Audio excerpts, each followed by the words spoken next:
Welcome to Professor Benzene. This is Professor Benzene. Today we are discussing the third part of the fourth chapter of class 10th chemistry, carbon and its compounds. In this video, we will discuss the organic compounds or hydrocarbons. So let's begin. First, what are hydrocarbons? The compounds which are majorly made up of hydrogen and carbon atoms. ऐसे compounds जो कि hydrogen और carbon से मिलकर बने होते हैं primarily, उनको बोलते हैं हाइड्रोकार्बन्स। जैसे और ये कई टाइप के होते हैं, जैसे कि सेचुरेटेड, अनसेचुरेटेड। सेचुरेटेड के अंदर आते हैं एल्केन्स, अनसेचुरेटेड के अंदर आते हैं एल्कीन्स, एल्काइंस और एरोमेटिक। तो ये हो गए सब डिवीजन। अब इनके बारे में पढ़ेंगे एक एक करके। पहले saturated and unsaturated carbon compounds. ये कौन से होते हैं? Saturated compounds. Saturated compounds are hydrocarbons in which hydrogen and carbon have single bonds, are also known as alkenes. ऐसे कंपाउंड्स जिसमें हाइड्रोजन और कार्बन के बीच में एक बॉन्ड होती है, सिंगल बॉन्डेड कंपाउंड होते हैं, उनको बोलते हैं सैचुरेटेड हाइड्रोकार्बन्स या फिर एल्केन्स भी कहते हैं, जिनका जनरल फार्मूला होता है CnH2n+2। यहाँ पे अगर हम n=1 कर दें तो C1H2 × 1 + 2 4, CH4 मीथेन एक हाइड्रोकार्बन हो गया। जनरल फार्मूला CnH2n+2 होता है। दूसरे आते हैं अनसेचुरेटेड कंपाउंड्स। ये कौन से होते हैं? Hydrocarbon in which hydrogen and carbon have double और ट्रिपल बॉन्ड। और ऐसे हाइड्रोजन कार्बन कंपाउंड्स जिनमें हाइड्रोजन और कार्बन के बीच में 2 या 3 बॉन्ड्स होते हैं, उनको बोलते हैं unsaturated carbon compounds. Hydrocarbons with double covalent bond are called alkenes. जिनके बीच में डबल बॉन्ड्स होते हैं उनको एल्कीन्स बोलते हैं, और उनका जनरल फार्मूला होता है CnH2n, यानी कि C1H2n। तो अगर C=2 है तो H=4 होगा, C2H4। इस तरीके से CnH2n। तो ये होते हैं डबल बॉन्डेड। यहाँ पे डबल बॉन्ड होगा H और C के बीच में, यानी कि इसको अगर हम लिखेंगे तो बनेगा HC+CH। कुछ इस तरीके से आता है, डबल बॉन्डिंग रहेगी इसमें। And those with triple bonds are called alkynes, formula CnH2n-2। यहाँ पे 3 बॉन्ड्स आते हैं, वहाँ पे फार्मूला होता है CnH2n-2 और उनको बोलते हैं एल्काइंस। अब 3 बॉन्ड के केस में मिनिमम C=2 होता है, तो 2 × 2 2 × 4 - 2 C2H2, यानी कि HC+CH। इस तरीके से H2C डबल बॉन्ड CH2 ये होंगे एल्कीन्स, और HC+CH हो गए एल्काइंस। वहाँ पे ट्रिपल बॉन्ड एल्काइन में, एल्कीन्स में 2 बॉन्ड होते हैं। फिर आता है इलेक्ट्रॉन डॉट स्ट्रक्चर। ये क्या होता है? लेविस स्ट्रक्चर और electron dot structures are diagrams that show the bonding between atoms of a molecule and the lone pair of electrons that may exist in the molecule. 2 अलग अलग atoms के बीच में bonding किस तरीके से हो रही है, ये डॉट्स के फॉर्म में शो करते हैं, उसको बोलते हैं इलेक्ट्रॉन डॉट स्ट्रक्चर या फिर लेविस स्ट्रक्चर। और उस मॉलिक्यूल में जो लोन पेयर इलेक्ट्रॉन बच गए, यानी कि ऐसे इलेक्ट्रॉन्स जो वैलेंस शेल में हैं लेकिन बॉन्डिंग में पार्टिसिपेट नहीं कर रहे, तो वो इलेक्ट्रॉन भी रिप्रेजेंट किए जाते हैं। इसको बोलते हैं इलेक्ट्रॉन डॉट स्ट्रक्चर। ये बनाते कैसे हैं?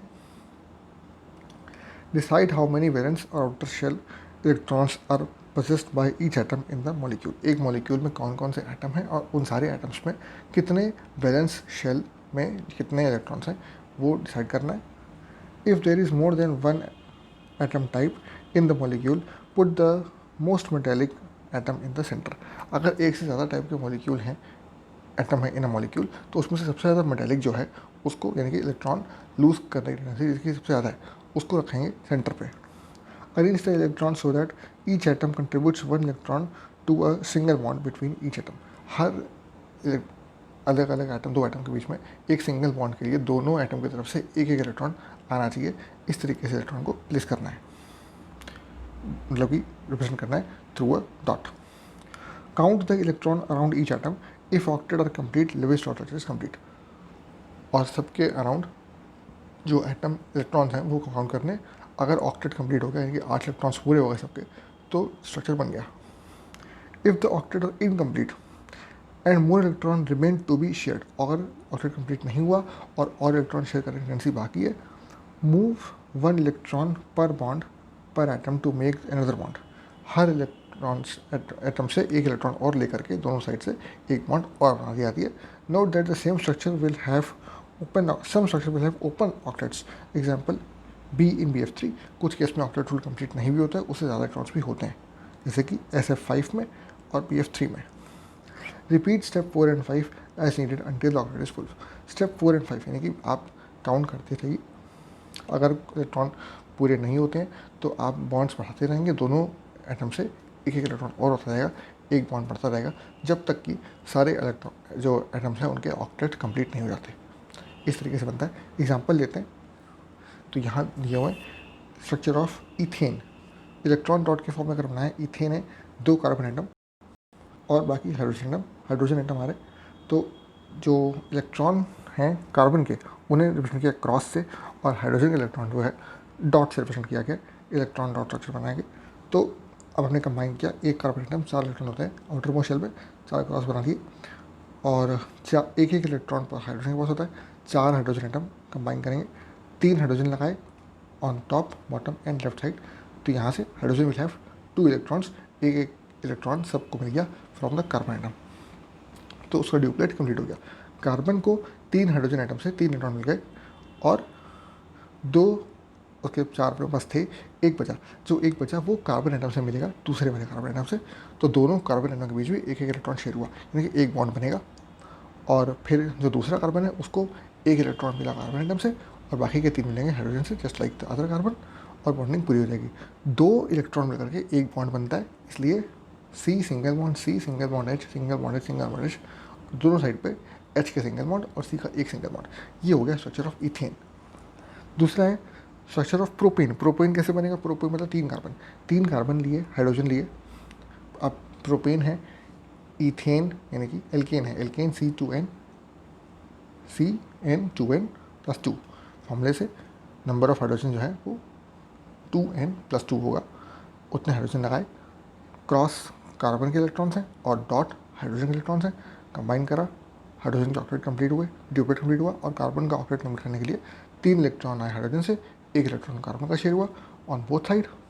सेंटर वाले कार्बन को 2 इलेक्ट्रॉन मिले हाइड्रोजन से और 2 इलेक्ट्रॉन मिले कार्बन से, सबका ऑक्टेट कंप्लीट हुआ, और इस तरीके से बना स्ट्रक्चर ऑफ प्रोपेन। हर जगह 2 इलेक्ट्रॉन कंबाइन हो रहे हैं, यानी कि बॉन्ड एक ही बनेगा, तो सबका H single bond C, single bond C, single bond C, single bond H, और ऊपर नीचे भी H के सिंगल बॉन्ड।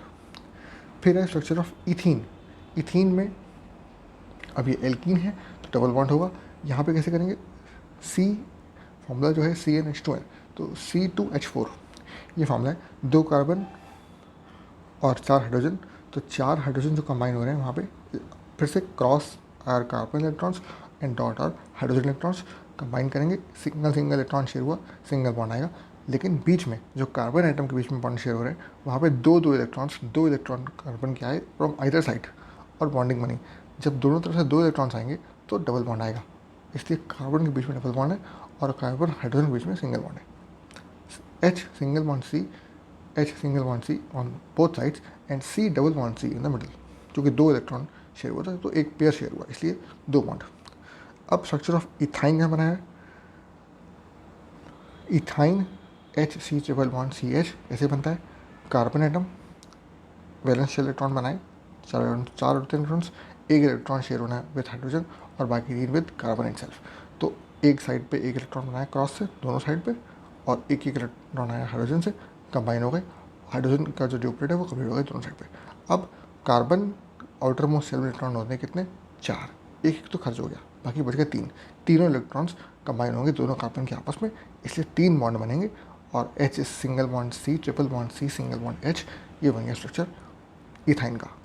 इस तरीके से इलेक्ट्रॉन डॉट स्ट्रक्चर और बॉन्ड लाइन स्ट्रक्चर बनाए जाते हैं।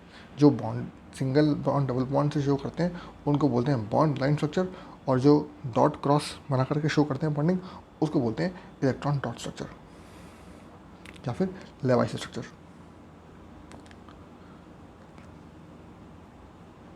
नेक्स्ट आता है फंक्शनल ग्रुप्स। ये क्या होते हैं? Carbon forms bonds with other atoms such as oxygen and hydrogen known as hetero atoms. The atom or group of atoms which makes a carbon compound reactive and recites its properties are termed as functional groups. Carbon जो है वो oxygen और hydrogen जैसे अलग atoms के साथ भी bonding करता है, other than hydrogen and carbon itself. Organic compounds में और भी कई एटम अटैच होते हैं, जैसे कि ऑक्सीजन होता है, हाइड्रोजन होते हैं, क्लोरीन सोडियम वगैरह, इनको बोलते हैं हेटेरो एटम्स। और ये हेटेरो एटम के जो ग्रुप्स हैं, सिंगल एटम या ग्रुप ऑफ एटम्स कंबाइन होकर के जो कार्बन कंपाउंड है उसकी प्रॉपर्टी और रिएक्टिविटी डिसाइड करते हैं, इनको बोलते हैं फंक्शनल ग्रुप्स। जैसे कि अगर किसी ऑर्गेनिक स्ट्रक्चर में, यानी कि कार्बन हाइड्रोजन स्ट्रक्चर में Cl या Br लगाए, यानी कि कोई हाइड्रोजन लगाए, तो उसको बोलते हैं, उसको हेलो फंक्शनल ग्रुप बोलते हैं, क्लोरो और ब्रोमो। और बॉन्ड Cl या बॉन्ड Br तरीके से सब्सटीट्यूट होता है। फिर ऑक्सीजन अगर है तो ऑक्सीजन से बनते हैं एल्कोहल ग्रुप बनता है, functional group alcohol, single bond OH इसका फॉर्मूला है फंक्शनल ग्रुप का। एल्डिहाइड बनता है फ्रॉम ऑक्सीजन CHO, जिसमें कि single bond C, double bond O, single bond H। Ketone single bond C, double bond O। और carboxylic acid single bond C, single bond O, H और double bond O, इस तरीके से। तो oxygen से 3 बनेंगे functional groups, alcohol which is OH, aldehyde which is CHO, ketone which is CO and carboxylic acid which is COOH। और जो hydrogens हैं उनसे पहले क्लोरो ब्रोमो हेलो बोलते हैं, उनको हेलो फंक्शनल ग्रुप्स। अब आता है होमोलोगस सीरीज। ये क्या होता है? A series of compounds in which the same functional group substitute for hydrogen in a carbon chain such that the successive carbon differ by CH2 groups. यानी कि एक ही सीरीज़ के लगे हुए कार्बन एटम, जो कंपाउंड्स हैं कार्बन के, एक सीरीज़ में लगे होंगे, जिसमें कि हर सक्सेसिव जो ग्रुप है उसका फॉर्मूला का डिफरेंस CH2 से होता है। यानी कि पहला अगर 1 कार्बन है तो CH4 बनेगा, फिर CH2 ऐड हो जाएगा, यानी कि 2 C और 1 C और 2 H और ऐड हो गए, विच फॉर्म्स C2H6। फिर अगले में एक और C और 2 और H, यानी कि C3H8। इस तरीके से इसको बोलते हैं homologous series. All members of the homologous series can be represented by general formula. एक होमोलोगस सीरीज के सारे मेंबर्स को एक जनरल फार्मूला से रिप्रेजेंट कर सकते हैं। जैसे कि ऊपर एग्जांपल है मीथेन, इथेन और प्रोपेन, तो डिफरेंस इनके बीच में CH2 है और इन सबको बोलते हैं एल्केन। तो इनका एक जनरल फार्मूला बनता है CnH2n+2, जहाँ पे n की वैल्यू चेंज करके हमें आगे के जो कंपाउंड्स है वो बना सकते हैं कि कौन कौन से आएंगे इस सीरीज़ में। All the compounds of homologous series show similar chemical properties. एक होमोलोगस सीरीज के सारे ही कंपाउंड्स की प्रॉपर्टीज़ जो हैं केमिकल वो सेम होती हैं, मतलब रिएक्शन सेम तरीके से करेंगे।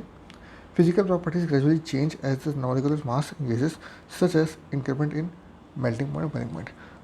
जैसे ही कार्बन और हाइड्रोजन के जो एटम है वो बढ़ते जाएंगे in the successive member of the homologous series, तो उसकी फिजिकल प्रॉपर्टीज चेंज होती हैं, जैसे कि मॉलिक्यूलर मास बढ़ता जाता है और जिसकी वजह से मेल्टिंग पॉइंट और बॉइलिंग पॉइंट जो है वो बढ़ते जाते हैं, क्योंकि नंबर ऑफ बॉन्ड्स जो ब्रेक करने हैं वो बढ़ जाएंगे, इसलिए melting point and boiling point go on to increase as the series moves further. Difference in the molecular masses of 2 consecutive homologues is 14 units. और 2 कंसेक्यूटिव जो होमोलोग्स हैं उनकी मॉलिक्यूलर मास का डिफरेंस हमेशा 14 यूनिट्स होता है, क्योंकि CH2 का फॉर्मूले में डिफरेंस है और कार्बन का 12, हाइड्रोजन का 2, तो कंबाइन कर देंगे 14, तो इसलिए 14 यूनिट्स जो मास डिफरेंस है वो होता है इन द कंसेक्यूटिव 2 होमोलोग्स। तो दोस्तों इस वीडियो में इतना ही। अगर ये वीडियो आपको पसंद आया, अगर ये वीडियो आपके काम का था, प्लीज़ इसे लाइक करिए, चैनल को सब्सक्राइब करिए और इस वीडियो को अपने दोस्तों के साथ स्कूल में, कोचिंग में, सब जगह शेयर करिए ताकि उन्हें काम आ सके। मिलते हैं अगले वीडियो में नए टॉपिक के साथ बहुत जल्द। Thank you very much.